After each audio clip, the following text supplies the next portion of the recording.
Here's a summary of what's happening.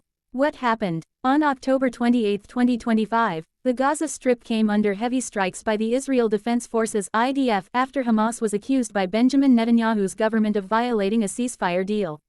The ceasefire, brokered by Donald Trump and other mediators, began on October 10, 2025, and included provisions for hostages and remains of deceased captives. Why Israel says the deal was breached. Israel accuses Hamas of two main violations. An attack on Israeli forces. Israel claims that Hamas militants fired at its troops in the southern Gaza area of Rafah, including an anti-tank missile and gunfire, which it says crosses ceasefire boundaries. Mishandling of hostage remains handover.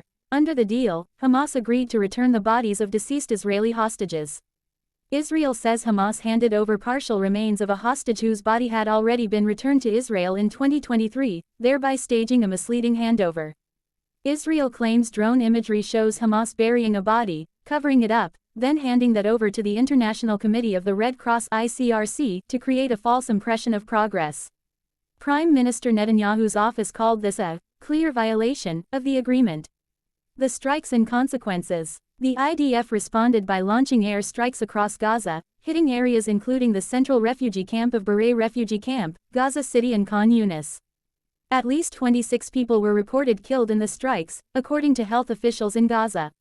Israel's statement said future responses are not off the table, and that the military will act with great force in response to what it terms repeated breaches.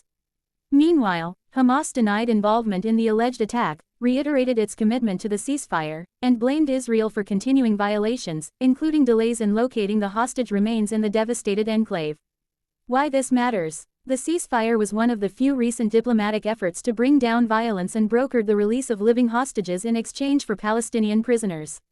The handover of remains and hostages is deeply symbolic for both sides. For Israel it's about closure and accountability, for Hamas it's a bargaining chip and face-saving measure. The controversy over misuse of that process raises questions about trust and implementation.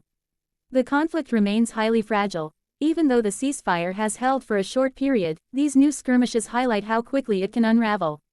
The risk is a full return to wider hostilities. What to watch next? Whether Israel escalates further action or limits itself to targeted strikes. Whether Hamas resumes the handover of remaining hostages, bodies or uses the delay as leverage. How mediators including the US, Egypt, Qatar respond and whether they push both sides back from the brink. The humanitarian impact in Gaza. Any escalation threatens civilian casualties and worsens living conditions in an area already severely impacted by war.